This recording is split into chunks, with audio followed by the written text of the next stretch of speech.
And the story is that there was an agent overseas and happened to be in Ireland, and there was an emergency and it was necessary to contact him immediately. So they called in another agent and they said, now you'll go there. His name is Murphy, and your recognition will be to say, 'tis a fair day, but it'll be lovelier this evening. So we went to Ireland, a little town in Ireland, into the pub, elbowed himself up to the bar, ordered a drink, and then said to the bartender, how would I get in touch with Murphy? And the bartender says, well, if it's Murphy the farmer you want, it's 2 miles down the road and it's the farm on the left. He said, if it's Murphy the bootmaker, he's on the second floor of the building across the street. And he says, my name is Murphy. So he picked up the drink and he said, well, 'tis a fair day, but it'll be lovelier this evening. Oh, he said, it's Murphy the spy you want. Well, he's... Good morning. It is Wednesday, January the 4th, and this is The True Conservative. Welcome to all the butchers, bakers, and candlestick makers out there. I'm Ron, your host, and the only true conservative in the United States today. So today, after the daily declaration for spiritual warfare and the Star-Spangled Banner and the Pledge of Allegiance, we will have no free lunch, Tucker Carlson, Alex-Epstein, and Chapter 28 of Jinx. All that and more when I get back.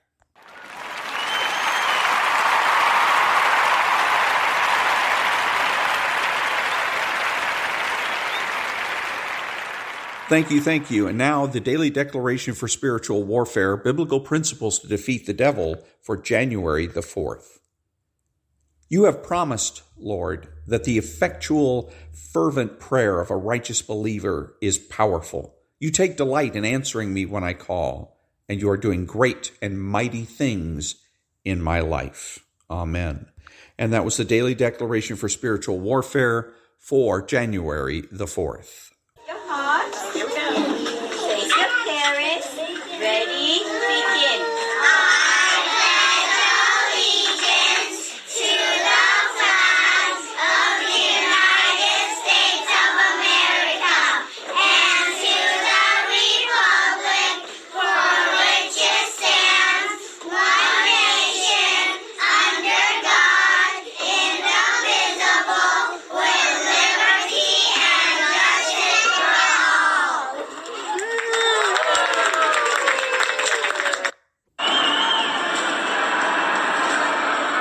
Ladies and gentlemen, please remain standing and remove your hats for the national anthem of the United States of America.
Thank you. And now there's no free lunch, 250 Economic Truths by David-Bahnsen. Practically all government attempts to redistribute wealth and income tend to smother productive incentives and lead toward general impoverishment. Henry Hazlitt. The economic crime of redistribution is not merely the confiscatory nature of it. It is what happens to incentives in a free society. The redistribution aim in modern economics marginally reduces incentives, but incentives for what? Well, the incentive to work, to invest, to hire, and to create, for starters. So if the aim of economic policy is to discourage work, investment, hiring, and innovation, aggressive redistribution is a good place to start. And that was There's No Free Lunch, 250 Economic Truths by David-Bahnsen. Back in a minute.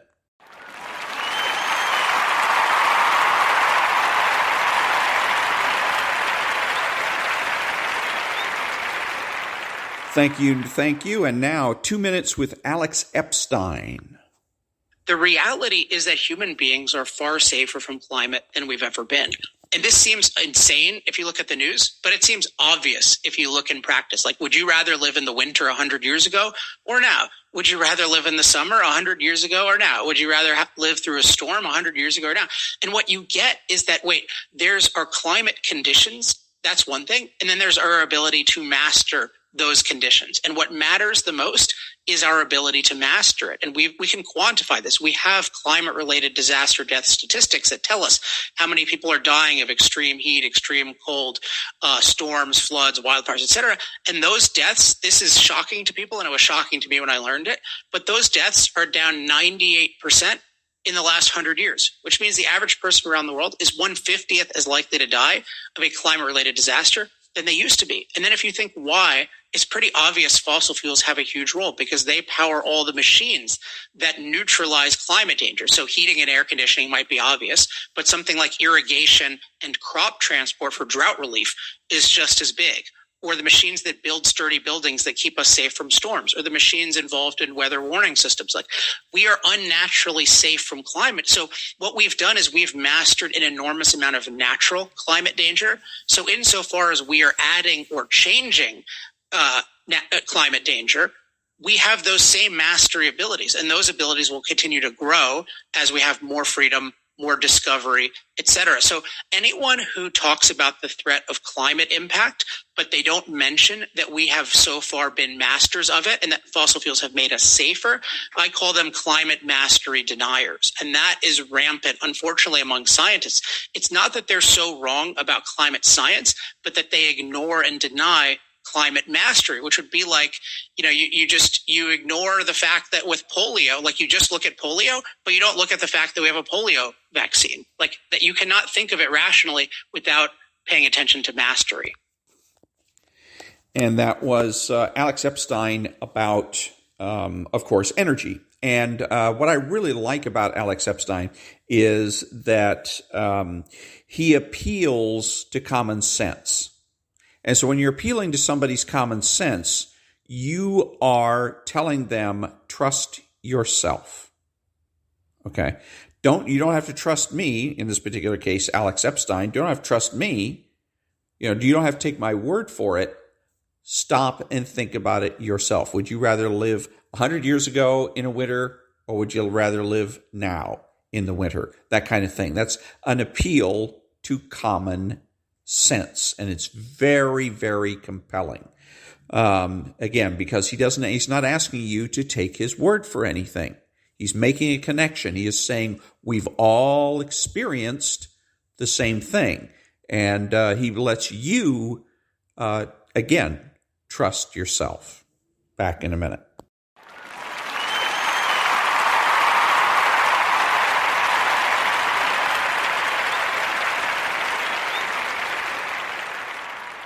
Thank you. Now, a little bit of Tucker Carlson on Dan Crenshaw's remark about terrorists.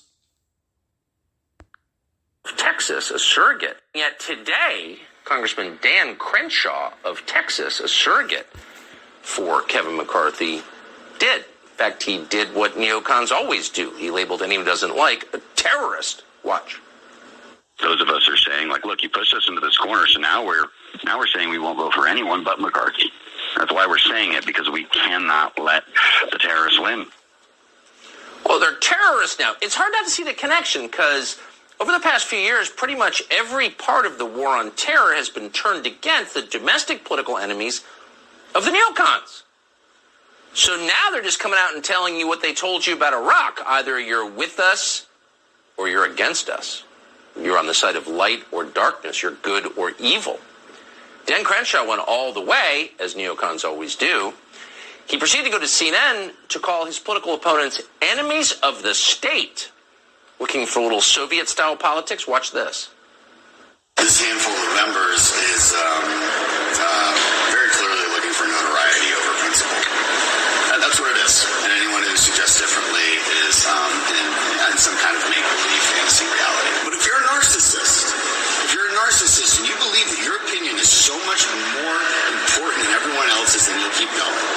And you'll threaten to tear down the team for the benefit of the Democrats just because of your own sense of self-importance. That's exactly what's happening here. We will not vote for anyone else but McCarthy.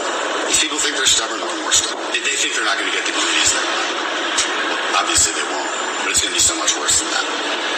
They are enemies now. So you may like Kevin McCarthy or not. Both are allowed. But no matter how you feel, you have to acknowledge, if you're being honest, that people who don't like Kevin McCarthy have a reason for that. They have real concerns, real issues.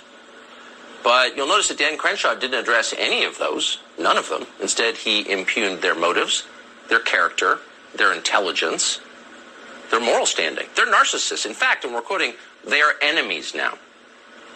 Now, what you just saw, as Dan Crenshaw spoke, what you just saw is the snarling face of the donor class. Yet today... And that was Tucker Carlson about Dan Crenshaw's remarks. And I think that he had, I like what he said at the last, the best, when he had said that he didn't address any of the issues that the 20 people that are holding out and resisting McCarthy's leadership have. All he did was impugn their character, and he impugned their sanity. I believe that he did say that they were narcissists and otherwise insane, etc. So that's an excellent, excellent point from Tucker Carlson. Back in a minute.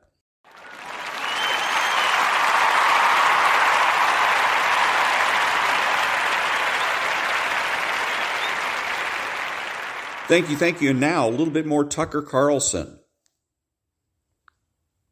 Good evening and welcome to Tucker Carlson. Tonight, here's the latest, summarized. Kevin McCarthy badly wants to be the next Speaker of the House, but as of tonight, he is not going to be. He doesn't have the votes. It's not a question of who's good or who's bad, who's well-intentioned, who's not. It's a question of simple electoral math, something that Kevin McCarthy is highly familiar with since he does this for a living. At this point, as of right now, facing that mathematical reality, Kevin McCarthy has two choices. He can either step aside and let somebody else do the job, acknowledging in the process that he is not the only person in Congress capable of being Speaker, or he can try and win over the people who oppose him, as you traditionally do in elections.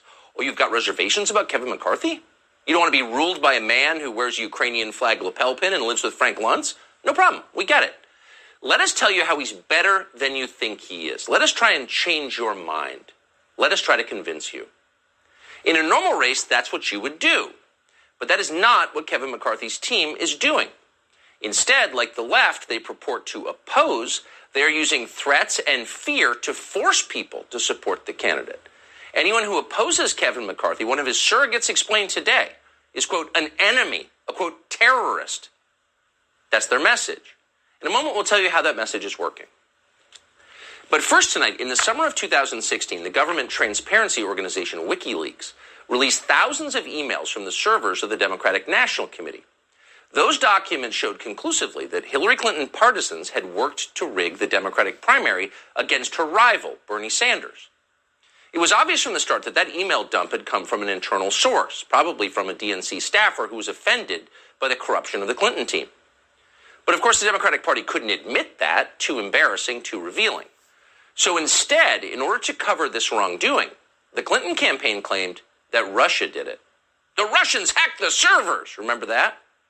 Now, you may have believed it or not, but intel agencies in this country must have known at the time that it was not true. They would know. But they said nothing. And they said nothing because blaming Russia turned out to be a very useful political tool. In fact, before long, it became the default response to every perceived disaster in Washington. Hillary lost. Why Russia? Donald Trump can't be president. Why Russia? Hunter Biden's laptop is here. Russian. Audit aid to Ukraine? Can't. Russia. And so on and so on. So over time, probably inevitably, the inflated threat of Russia became a pretext for everything bad, including censorship in this country. It's Russian disinformation. Shut it down. Thanks to new reporting from Matt Taibbi, who spent weeks sifting through previously secret Twitter files, we know the federal government's intelligence and law enforcement agencies enthusiastically joined the effort to censor the political speech of American citizens illegally. It was a sophisticated effort. At one point, for example, the State Department released a report falsely claiming that thousands of Twitter accounts were controlled by foreign governments. Russia! And then unnamed sources in the intel world leaked scary headlines about Russian disinformation running rampant on Twitter. Twitter deleted data potentially crucial to the Russia probes, screamed Politico, ever obedient to the intel agencies. And then the Washington Post published a piece threatening to increase regulation of Twitter's advertising because, of course, Russia. So it was a manufactured panic about Russia. But on the basis of that manufactured panic, lawmakers in Washington demanded more censorship. The issue is not that the companies before us today are taking too many posts down. The issue is that they're leaving too many dangerous posts up. In fact, they're amplifying harmful content so that it spreads like wildfire and torches our democracy. Oh, too much speaking. Your opinions are a threat to our, quote, democracy. That would be sitting United States Senator Ed Markey of Massachusetts. But almost nobody said anything because Russia. And so it accelerated. Not long after that tape was shot, in November of 2020, Congressman Adam Schiff of California, who was then the chairman of the House Intelligence Committee, demanded that Twitter censor any discussion about the House Intelligence Committee. Quote, suppress any and all search results about committee staff, a Schiff aide demanded of Twitter. Schiff was particularly furious that a journalist called Paul Sperry had reported on Schiff's connection to the CIA whistleblower behind Donald Trump's impeachment. So Schiff demanded that Twitter censor Sperry. Quote, suspend the many accounts, including Paul Sperry, commanded Schiff's office. This is illegal. It's openly unconstitutional. Government officials cannot suppress speech. That's the Bill of Rights. And even at Twitter, executives seem to understand that. No, this isn't feasible. We don't do this, replied one Twitter executive. But ultimately, however, they caved. In time, in fact, Paul Sperry was censored by Twitter, along with many thousands of others. Twitter had effectively become a government propaganda outlet. How that happened and the effect that it had on American electoral politics is one of the most important stories of our time. And that was Tucker Carlson about the Twitter and about what was going on the House with the Speaker, the nomination or the election of the Speaker. Now, he started out using common sense. He said, with referring to the Speaker, he says he's got two ways to go. Common sense says that he can either step aside, let somebody else step in again, acknowledging that he's not the only person in the House that can do the job of Speaker of the House, or you can try to convince your opponents to support you. And again, he gave an example of that. Excellent, excellent, because again, what's the message there? Trust yourself. So again, what you're doing when you're listening to anybody, whether it's me or Tucker Carlson or Nancy Pelosi, ask yourself, what are they doing? Okay, and that's going to give you insight into what's going on. It gives you the bigger picture. Okay, if you listen to just the words and ask yourself, what are they saying, you can be easily led astray. When you ask what they're doing, then you get a different perspective on this, and it gives you some, and as you get used to it and you practice, you learn to have responses to it fairly immediately. Now, he went on, and then he started getting into, when he starts getting into the Twitter issues, he starts getting into much more, take my word for it. Not so much common sense, because then he's taking, saying that this person did that. There was one example where he's saying about Twitter. Well, even then he was saying, take my word for it. He showed a picture of a tweet from Twitter that said, no, we don't do this. But again, we have to take his word for it that did occur, or that is so. Now, as I've said, you don't have to take people's word for it. Not mine, not Tucker Carlson's, not Nancy Pelosi's. You don't have to. Taking somebody's word for it is not automatically good. It's not automatically bad. What you need to do when you're thinking about taking somebody's word for it is listen to your conscience again. Okay, if you have a little voice in your head saying, something's not quite right here, try to figure out what it is that's bothering you. What it may be is the issue of integrity and credibility. In order for somebody to be able to successfully require you or demand of you that you take their word for it, they have to have high marks in integrity and credibility. Okay, Walter Cronkite is the standard for integrity and credibility. Back in the 60s, he was a news anchor, and he and Roger Mudd and the other guy, I don't know who it was, had high integrity. If any one of those guys told you something, you took their word for it. You took it to the bank because they had maximum integrity, maximum credibility. And the reason for that is because it was non-profit news. So there's no conflict of interest. The only reason that they were giving you the news was for the sake of integrity and credibility.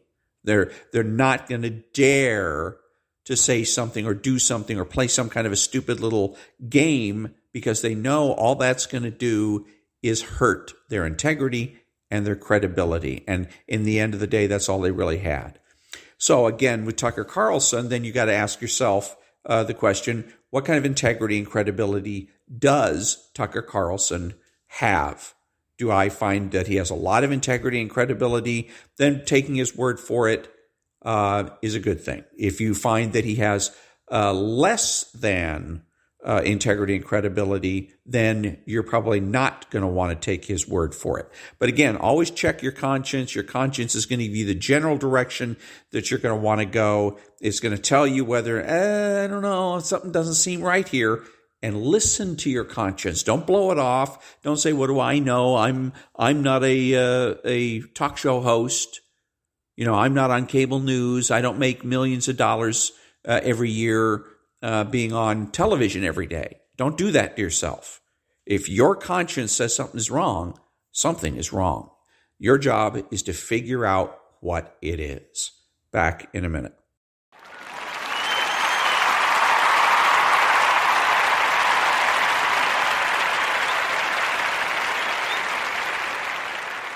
Thank you. And now, Jinx, chapter 28.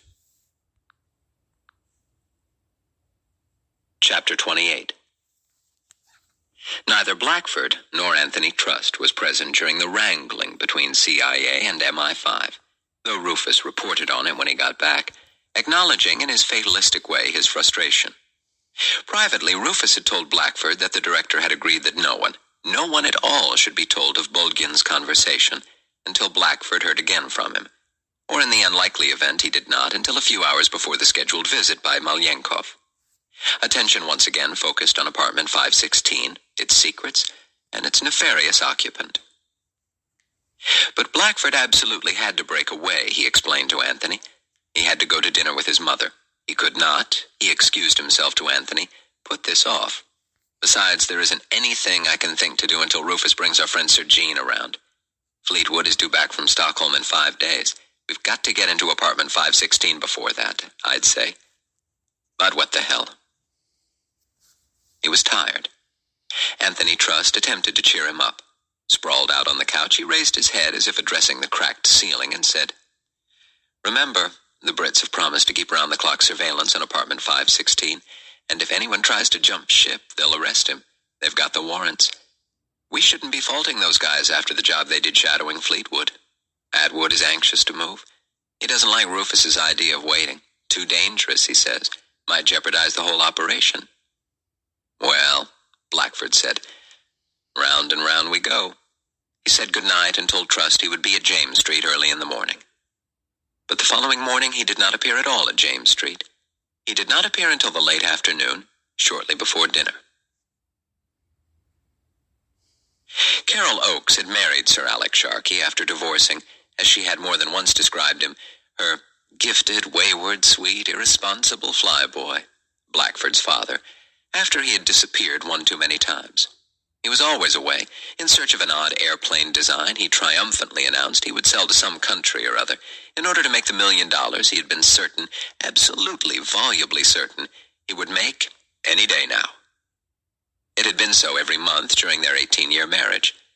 By contrast, Alex Sharkey was a tidy man, portly, formal, shrewd, civic-minded, a British architect who kept teemingly alive any number of associations with his old public school, Greyburn College, with Jesus College at Cambridge, of which he was a trustee, with Cambridge's Scientific Center, Cavendish Laboratories, and always the Coldstream Guards, in which he had served as a major and artillery officer during the First World War. He was intensely patriotic, a fervent royalist, an intense student of public affairs. He was very fond of his stepson, though occasionally put off by his disheveled, though never rude, informality, and although habituated to Carol's demonstrative, indeed melodramatic, fondness for her boy, almost unseemly by British standards, he was always faintly unnerved by it. Carol was capable of making her son positively blush listening to her discourse on his courage, intelligence, physical beauty, his feats as a fighter pilot during the war, the grades he achieved at Scarsdale High School and Yale. Sometimes Sir Alex simply had to stop her. Blackford, as at the garden party a few days earlier, always attempted half-heartedly to do so, but after years of trying, he would with doleful eyes dumbly acknowledge his inability to restrain her. As usual, it was black tie. There were 3 couples invited. Blackford brightened on learning that one of the guests would be a professor under whom he had studied at Yale, a gifted particle physicist, Drummond Weiss, whose most endearing pedagogical manner, widely imitated and caricatured at Yale by students and professors alike, was the heated argument he would stage with himself during his lectures, arguments that sometimes reached insane ad hominem levels, arguments so robust that students were often genuinely baffled as to which of the 2 sides of the vivid dialectical exchange was the one that Professor Weiss himself believed in. He gave the lie to Max Beerbohm's bon mot that the Socratic manner is not a game at which 2 people can play. Professor Weiss, Blackford learned, was a visiting fellow at the Cavendish Laboratories, where he had met Sir Alec at one of the joint meetings of trustees and fellows. They had become friends. Blackford loved his mother dearly, and permitted a half-minute of her dizzy shower of affectionate and admiring garlands, congratulating himself on his prudence in arriving ahead of the guests. "But, darling, I told you just the other day at the garden party that you are thin.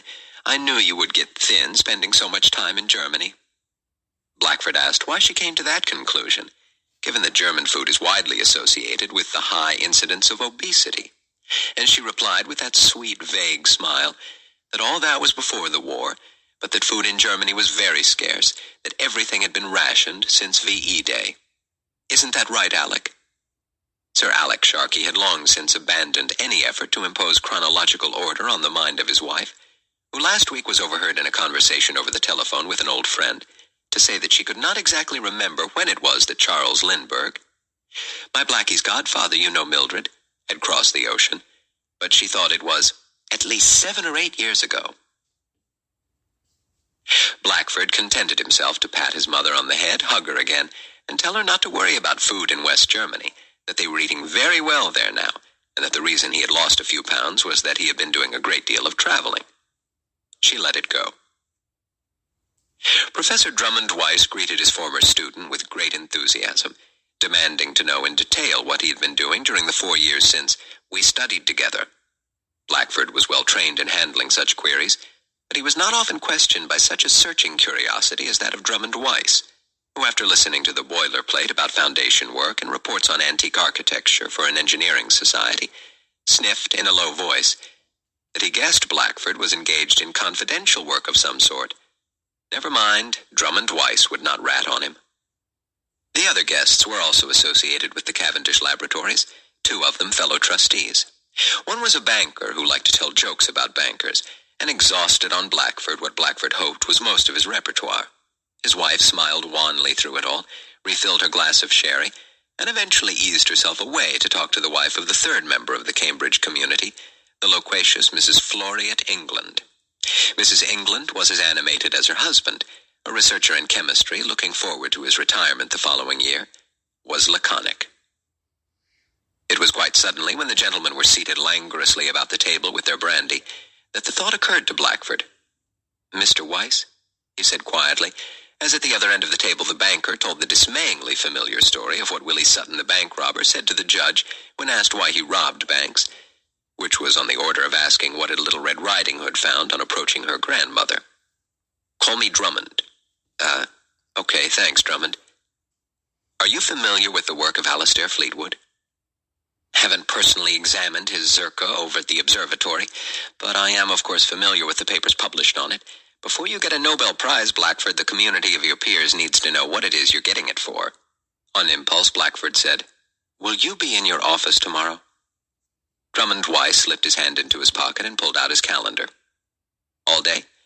What do you have in mind?" "Might I come to see you? It is very important, actually." Drummond Weiss's pen was in his hand. "What time? 10 o'clock?" Professor Weiss wrote down the hour on his book. "You will, of course, stay for lunch?" "Thanks." Sir Alex Sharkey had risen. "Shall we join the ladies? That really was a most amusing story, Alan, most amusing. I shall remember to tell it to Carol." He led the company into the pleasant, padded Victorian living room, with the hunting prints and the signed picture of George V, decorating Sir Alec for conspicuous bravery on the field of battle at Wipers. Blackford left 50 Portland Place at 10:45 as the other guests were leaving, went back to the safe house at James Street, opened the door, disarmed the burglar system, and climbed the stairs to his box office. He leafed rapidly through the log record of Alastair Fleetwood's visitors to the Greenwich Royal Observatory. He ran down his finger to where the agent, on his first visit, had written the nature of the conversations Fleetwood had had with his colleagues.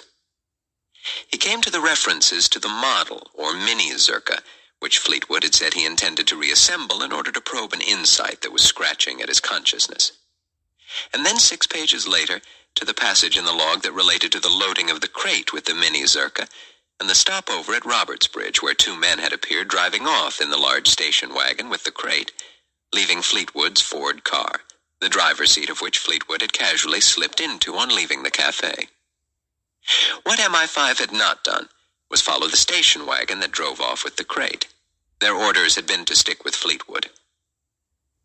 It must be so, Blackford thought. The mini-Zerka must be the key. He needed to take one formal precaution, silly though it seemed, but a hard and fast rule within the agency, and so he looked at his watch. It would be 7 at night in Washington. He called the special number and gave his identification, and then spelled out W-E-I-S-S, Drummond, Professor of Physics, Yale University. He waited impatiently, but in a few minutes the voice came in. "Nothing negative." "Thanks." And he put down the telephone.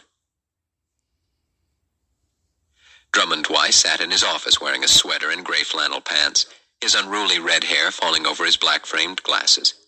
His welcome was warm, but also functional, distinguished from the kind of welcome Blackford had been given the evening before, about which all Professor Weiss now said was, "Awful bore, that banker." Motioning Blackford to sit down opposite, he turned his ruddy face down to a journal on his desk, open where a paperclip had been inserted. "I gather you wanted to talk about Fleetwood and his Zerka, so I got out the journal Astronomischer Jahresbericht, April 1953, which has the most comprehensive treatment of it. What is it you have in mind?" "I am wondering," said Blackford, who, having experienced the directness of his old teacher, had taken care to rehearse his questions, "whether a miniature form of the Zerka, using the same principles, could be got to read." He reached into his pocket and pulled out a roll of paper 3 inches wide with dots punctuating it. It looked like a narrow player piano roll. He identified it as 8-channel punch tape, produced by a special teletype which in due course was fed into an encoding machine. "At what distance did you have in mind?" "Concretely, we harbor a suspicion of an apartment ostensibly being used as a photographer's darkroom. It is 400 feet between the window of the darkroom and the window of the cable office of the United States Embassy." Drummond Weiss began his characteristic self-examination. But since he was not in class, he spoke less didactically than Blackford was used to hearing him speak. It sounded rather like this. You could with the Zerka project a very fine high-frequency non-visible beam of small circumference cross-section. He twisted around his fingers the paper roll Blackford had handed to him, staring at its small punched holes. Like holes the size of a pencil lead. We know the Zerka incorporates enough electronics to fill many equipment chests, implying an extraordinary capacity for accuracy. The beam's aim, he paused and looked down at the journal, and focus and movement are each under ultra-precise control of these electronics. On the big Zerka, the beam would be wider. On a small model, it could be made as small as one wished. The beam moves from left to right across the target area in a perfectly straight line. Then it drops down one beam's thickness, then sweeps left to right across the target in another straight line, on and on until the target has been totally swept. Professor Weiss suddenly forgot the presence of Blackford. He was speaking now to himself, but speaking words Blackford could hear. Let's see. But the paper is coming out of the machine the whole time. No matter, the Zerka's scanning speed would prevail. The whole thing then repeats from top down again, on and on. And then again to Blackford, his eyes suggesting the excitement he felt. Like the scanning beam in the TV tube, it excites the phosphors on the tube face, but this beam wouldn't change in intensity. The Zerka's beam emits in intense, discrete bursts. So, you would aim it onto this paper here, the punch tape, as it exits automatically from the machine, as the clerk is typing out the message. Yes. He paused for a moment. As it sweeps the target, its emission level is constant. Each burst is the same intensity as any other, all electronically monitored. The sweeps completely cover whatever size target area is set. He stood up and began to pace behind the desk, turning his head now to Blackford in exegetical fervor. The sweeping pattern, you understand, is one of successive discrete XY bursts.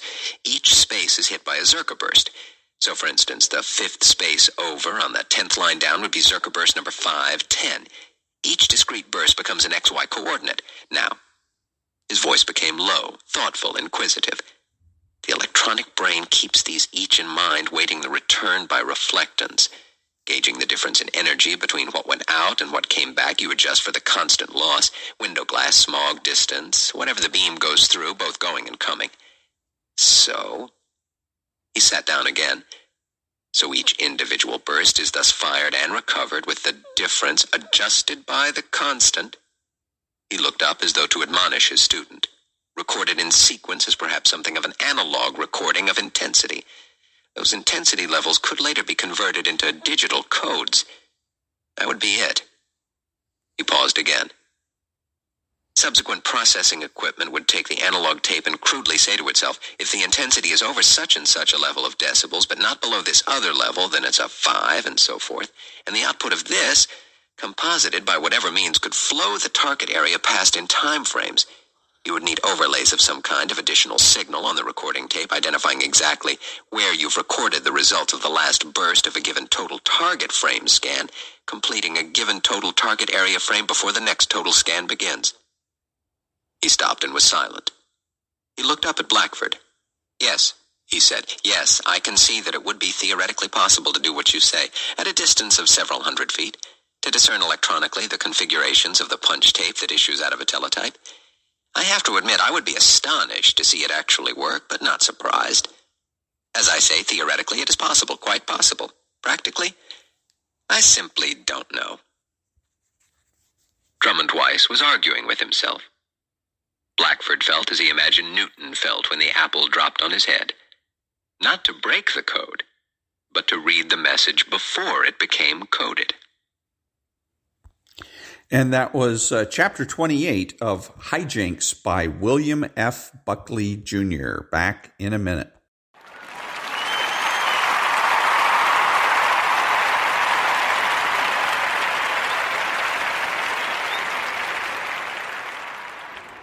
Thank you. This is Ron, your host, the only true conservative in the United States today, bidding adios to all the butchers, bakers, and candlestick makers out there. Until next time, remember that the left has no authority, no power, and they can't win.